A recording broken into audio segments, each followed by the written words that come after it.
Being out here, it's hard to know when it's worse or when it's slacked up because it's just been so steady and consistent. We know that is one of the major factors for crews who are working to clear the roadways out here.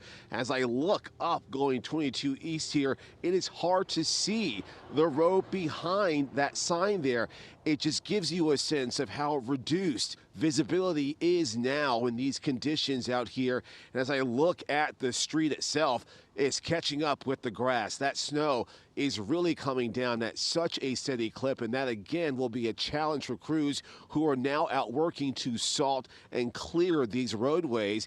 That is why the governor is urging everyone in New Jersey to please stay home and not travel today or tomorrow as this storm makes its presence felt here across the Garden State. The entire state now under a state of emergency at this time, bracing for up to a foot of snow and ice to come its way once everything is said and done here.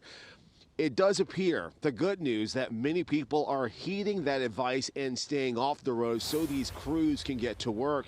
I can tell you, driving out here, it was pretty treacherous at certain points. The overpasses, the exits are so hard to see because it's all covered in snow and it is just so white. And again, very, very treacherous, very cold as well. The feels like right now is at just about 0 degrees at last check. The wind not making it feel much better.